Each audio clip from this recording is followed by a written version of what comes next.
मार्जिनको loss छ नि हजुर कारण चाहिँ के हुनसक्छ ब्याटिङ कोल्याप्स यहाँ ब्याटिङ कोल्याप्स अब हाम्रो 7 बलमा 3 विकेट भइसकेको थियो त्यही हो रिजन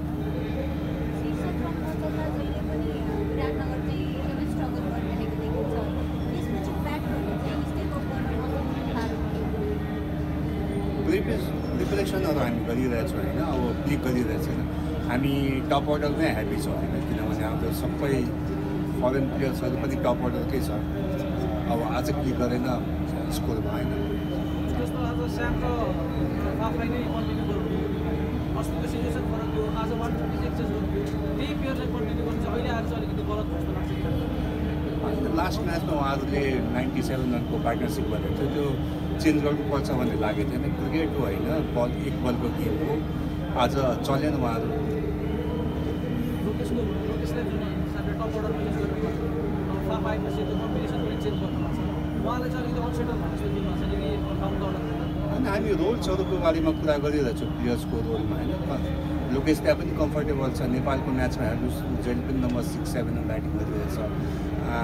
त्यसपछि दुईवटा राइट ह्यान्ड ब्याट्सम्यान आउने बित्तिकै अपोनेन्ट टिमहरू लेफ्ट ह्यान्ड स्पिन ल्याउँछ त्यो कुराहरू पनि स्ट्राटेजिकली हामीले केही मुभहरू गरिरहेछ त्यसैले स्यामलाई अपिल गरिरहेछ हजुर त्यसमा के हुन्छ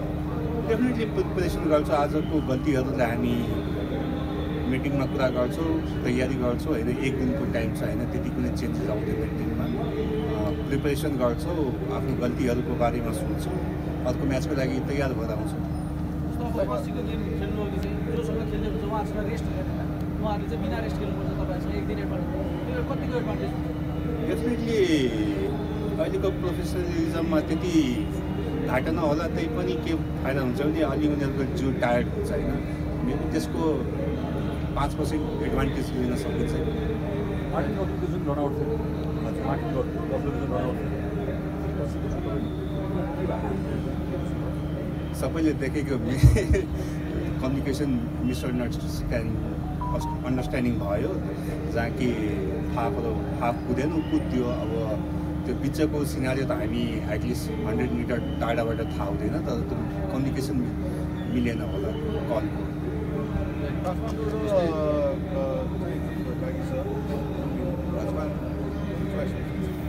चोइस के हो भने क्रिकेट गेम हो बल बाई बलको गेम हो जो आए पनि खेल्नै पर्छ होइन जस्तो यो गेम नै हेर्नुहोस् सुदूरपश्चिमसँग हामी एउटा म्याच एकदम राम्रोसँग जिते त आज त्यतिकै नराम्रोसँग हारेछौँ क्रिकेट योभन्दा राम्रो लेसन के हुन्छ त क्रिकेटमा जस्तै सबै टिमसँग खेलिसक्यौँ होइन सुदूरपश्चिम र अरू टिमसँग खेल्दा केही डिफ्रेन्स छ क्रिकेट भनेको टिमलाई देखेर खेलिँदैन कि क्रिकेट भनेको ग्राउन्डमा खेलिँदैन मैले यो अघि पनि भने होइन लास्ट म्याचमा हामी सुदूरपश्चिमलाई कसरी जितेको थियो भने 1 साइडेड आज त्यस्तै 1 साइडेड हारेछौँ त्यसैले क्रिकेटमा कसैलाई पनि राम्रो भन्न सकिँदैन कसैलाई नराम्रो भन्न सकिँदैन टिमको गेम हो सबै टिम राम्रो छ 7वटा टिम इभन जुन 4वटा टिम क्वालिफाइङ गर्नु भएन क्वालिफायर्समा उहाँहरू पनि राम्रो हुनुहुन्थ्यो कतै न कतै केही मिस्टेक्स भएको थियो कतै न कतै केही चान्सेसहरू छोडेको थियो त्यसले गर्दा उहाँहरू पुग्नु भएन आज हाम्रो लागि राम्रो लेसन थियो कि हामी धेरै कुराहरूमा कन्टिन्युटी दिन सकेनौँ अस्तिको म्याचको त्यसले गर्दा आज हाम्रो रिजल्ट अपोजिट साइडमा छ फेरि हामी मेहनत गर्छौँ आफ्नो गल्तीहरूको बारेमा छलफल गर्छौँ अर्को म्याचको लागि आउँछौँ लास्ट सिजन भन्दा यसपालि धेरै राम्रो हुँदैछ होइन अझै पनि चान्स पाइरहेको छँदैछ अनि त्यो सिजनमा चाहिँ अब के त्यस्तो केही प्लेयर्सहरू आयो पनि ल्याउनु भएको छ होइन के कारणले चाहिँ अहिले यो जुन आजको हारेको अहिलेसम्म राम्रो स्थितिमै छ के को कारण लास्ट इयरको पर्फर्मेन्सलाई हामीले रिभाइज गऱ्यौँ रिभ्यू गऱ्यौँ होइन त्यसपछि हामीले के गर्नुपर्छ भनेर त्यो अनुसार प्लेयर्सहरूलाई रिक्रुट गऱ्यौँ त्यसमा हामीले केही ठुला नेम्सहरूलाई ल्याएको छौँ होइन आफ्नो टिममा क्रिकेट म्याच हो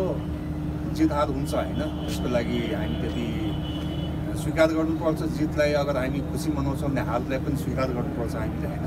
त्यसैले गर्दा जित्ने एउटा टिम हो अहिले पनि 3टा टिमको लागि 4टा टिमको लागि ढोका खुला छ आशा गरौँ 3टा म्याचमा कोही न कोही च्याम्पियन हुन्छ चारै टिमको लागि ढोका छ होइन हेरौँ कसले 13मा जित्छ